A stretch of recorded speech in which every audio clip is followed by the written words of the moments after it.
judge me. I could make a lot out of this.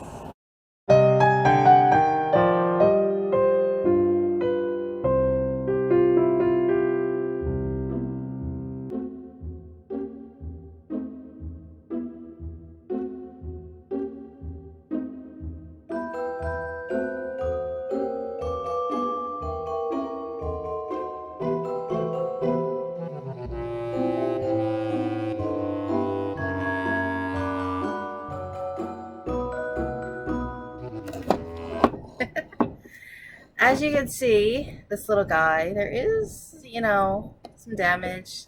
Needs a good clean and a little touch up. That's okay. But you can also see that it was $11. $11, people. Yes.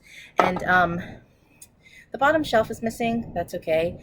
When I come to clean it and fix up some of these nicks, I may just do a stain marker across here. If I can't find, I'll have to root around in the garage. If I have a little piece of board that fits across here, fine. If not, I can just do a little touch up to these.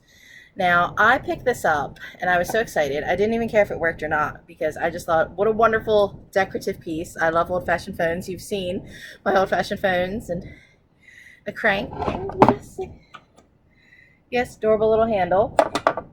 And I told my husband that these old-fashioned phone boxes usually opened up in the front or the back, so you could access them. And as he's looking at it and fiddling with it and thinking, well, I guess this is kind of cool, he says to me, oh, look, there's hinges. And I said, okay, that means the front opens. So I paid $11 for what I thought was a cute, old-fashioned, probably not working box phone. But when we opened it up, we discovered something really awesome. I said to my husband, hey, wait a second, there's no wire. The wire that connects the crank is missing. And he said, hey, yeah, it's not a wire that connects the earpiece, it's just a ribbon. And we're looking at this and we said, wait a minute, is this a radio that was made to look like an old-fashioned phone? And that is what it is. It is really cool. And we did put in some new batteries. The batteries were pretty corroded and it looks like this top needs to be replaced here. Maybe just a new wire. It's just from old corrosion. I feel like this was probably hanging on somebody's wall, and then when they passed away and somebody cleaned out their house, they probably just took it off the wall and sent it in with the donations and didn't realize what it was. So yes, we tried. It doesn't work yet, and my husband's actually intrigued enough to look into fixing this because, as you can see, I'm sorry, my setup is a little crazy for this, but I wanted to show the little details of this. He thought, he uses a lot of breadboards and Raspberry Pis. He wondered if there was some way to make a new base here, which might be doable because the schematics are actually printed in here, which is really awesome. This is what they just called like transistor, made in Japan. And I did research and look this up, and yes, this was actually made probably in the 60s. So it's really fascinating.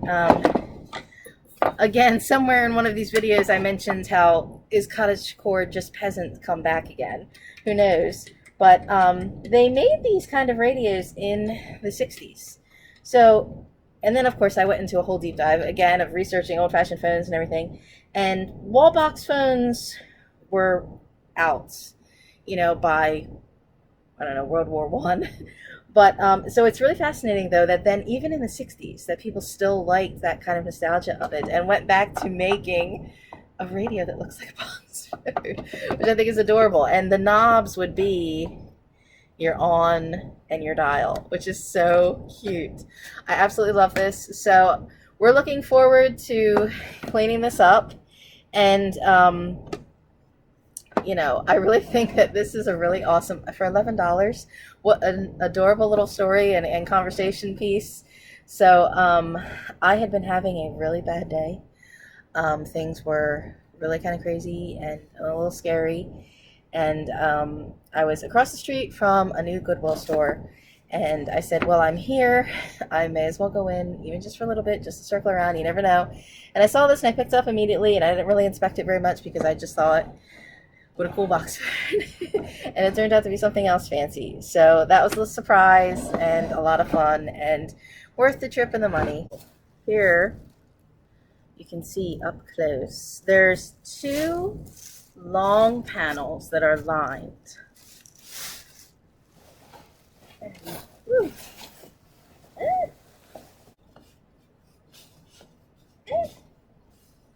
I know exactly what I want to do with these fabrics. I knew I wanted a green velvet, and I knew I was going to need a lot of green velvet, and I had to calculate how much I was going to spend. Was it worth spending for the real thing or not? These were $6 a piece for the larger ones, for these large full-length panels. So I could not get this amount of fabric that I got between the 2 of these for $12. A lot of times you're lucky if you see $12 a yard for velvet. So I didn't go into the thrift store looking for this particular project, but I saw the green velvet. Usually my eye tends to go towards the orange velvets just because, you know, I just automatically think of like curtains and pumpkins. But this I was thinking of for the holiday projects that I have also spoken of previously in some thrift hauls, with this red satin being the lining and this brown remnant being sort of like more like a belt kind of waist cincher. So I knew I needed a lot of green velvet. I wanted green velvet with red lining, and these 2 panels are enough for a skirt. I will probably just cut off the tab tops and use them for something else, of course. Ooh, does that show up on screen? Kinda does. You can kind of see it's an emerald kind of. And there were also, here we go. These were also $6. These are not lined. Are these the same thing? Same tag? These are something way different. I feel like these might be some kind of valance or something that matches. There's 2 of these also. So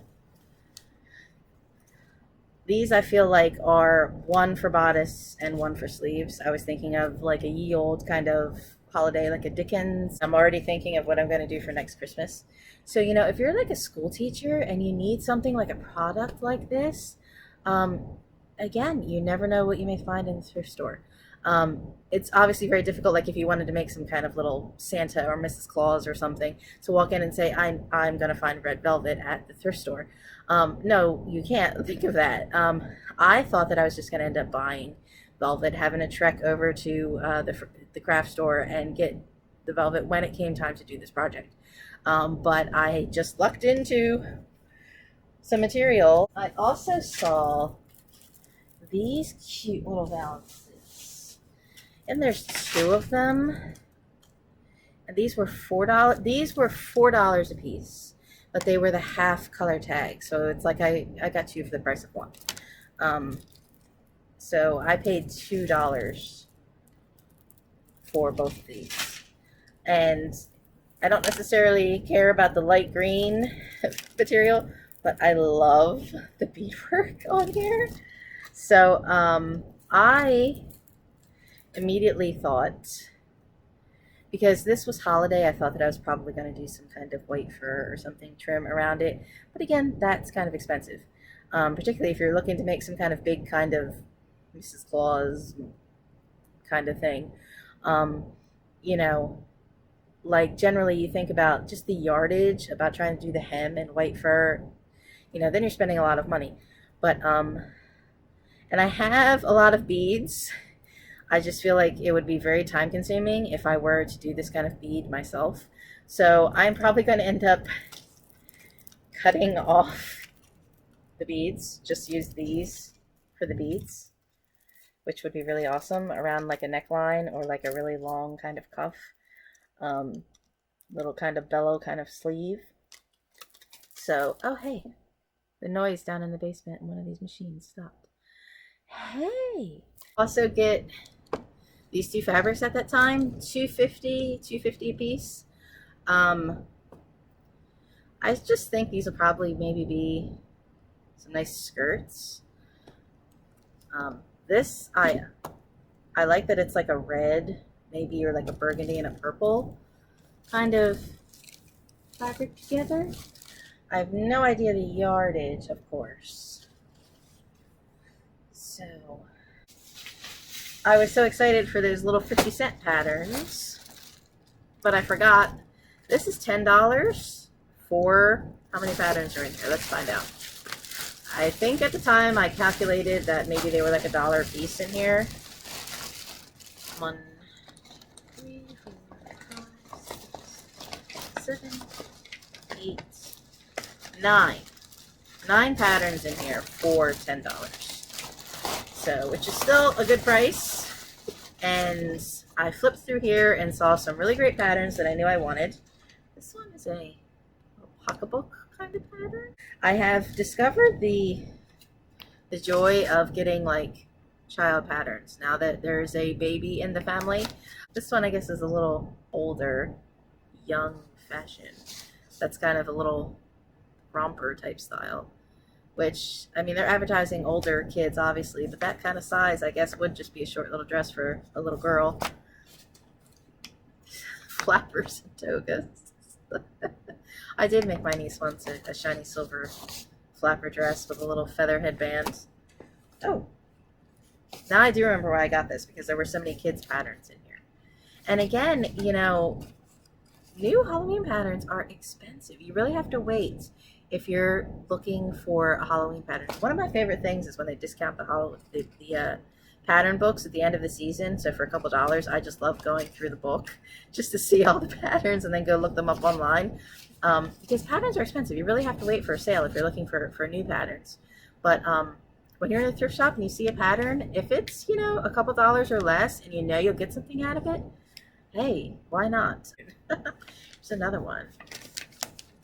What's on here? Santa Claus. Santa's on the naughty list there next to that chick. All right, so these are both different pirates. And see, this one has child and older child sizes, but this one's like the whole family of pirates, actually. So, body measurements. Yeah, kids and adults. So, wow. Okay, so this is funny. These are like overalls. I do actually like this dress type right here. But you know, when you're getting like lots like of patterns, that's a grab bag. I mean, you can kind of glance, you don't know what you're going to get. You have to judge whether it's worth the price. I don't often use commercial patterns as is. I don't think I ever use commercial patterns as is. So I think maybe I've only bought 1 or 2 when they've been like $1.99 sales. So almost all the patterns I've gotten have been thrift finds. Yeah. This was $6. Obviously, probably for, you know, an industrial or serge kind of machine, or a big kind of fancy spool. Oh, they've got nice little writing. American eBird thread mills, Mount Holly, soft weights, 6,000 yards. I will never have to buy thread again. Obviously, you cannot put this kind of thing on your regular sewing machine, but you know, when I'm doing like my gathering on my pumpkins, this orange I would totally use. I mean, these different kind of greens. I do love gray. I do actually wear gray. There's gray in here. So these are Oh my gosh, here is another orangey type one. What is this color? Oh, this is like a shiny. Okay. This feels different. I have no idea what this is. I'm sorry, I'm getting excited. I'm getting excited over thread. This is really, really awesome. This is clear weight thread. All right, awesome. Oh my God, there's two of these. And I love how like there was, you know, God rest her soul, there was like a little old lady with some ingenuity who like cut some kind of cuff. Oh, here you go, 100% clear nylon, 8-ounce weight. Okay, huh.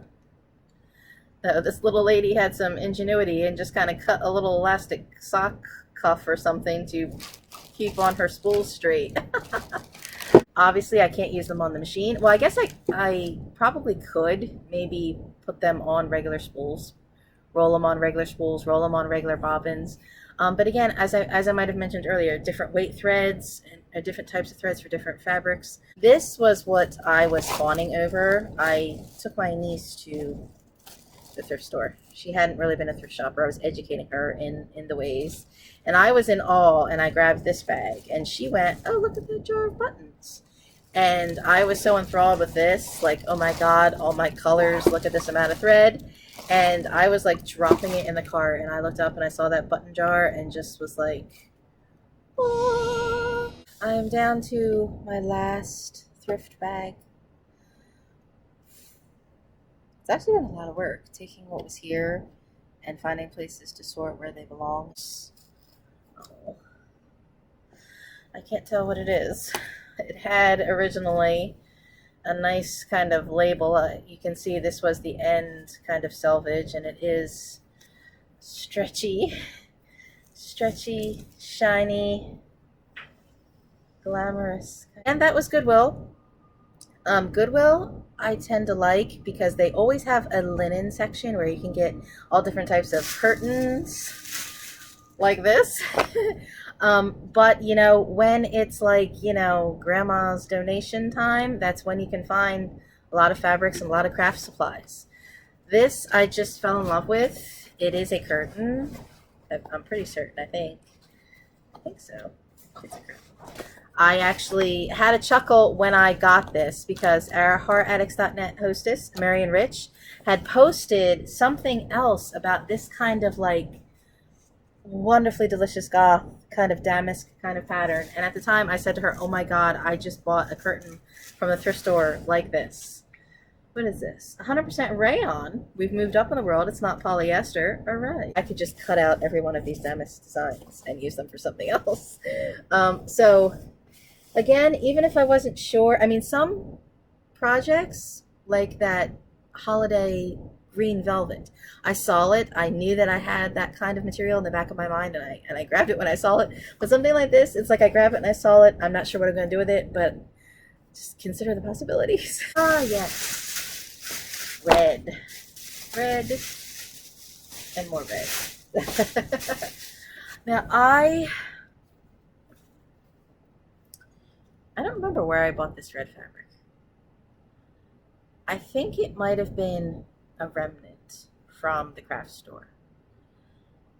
And I got this because I have some bar stools that I wanted to recover. And then I found these $4 a piece at the thrift store. Now these are curtains.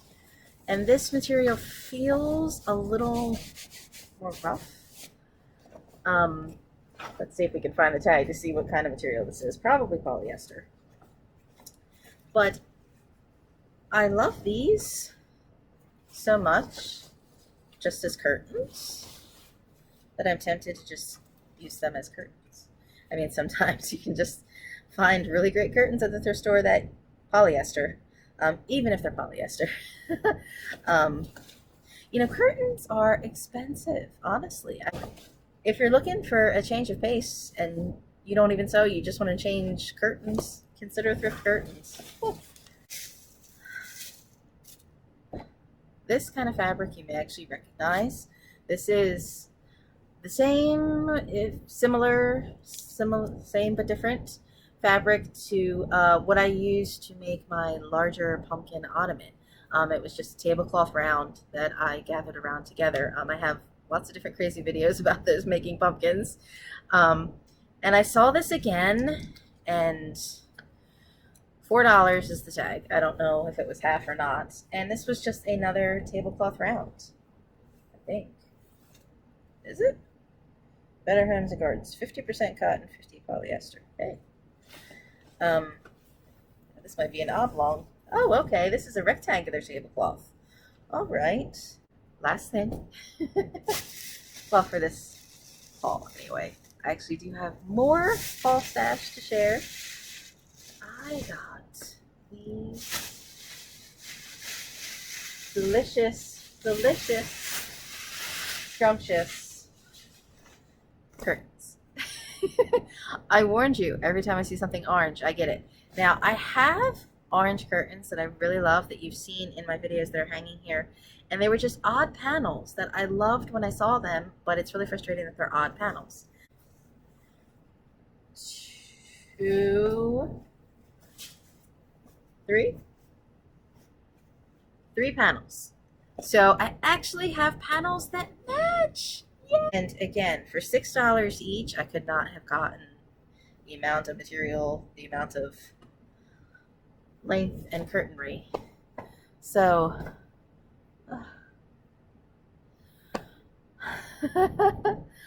I'm still not done yet. I still have one more hoard of stuff, material that I raided from my parents' house. I just enjoy being able to share the things that I enjoy with other like-minded people, and I don't know that anybody's really paying attention anyway. So my channel, I mean, it is what it is. I mean, it's a little bit of a mess. I probably should organize my channel. I probably should have more than one channel. One for all the film reviews, the frightening flicks, and one for Kbatz crafts, but that just seems like too technical, too high maintenance for me.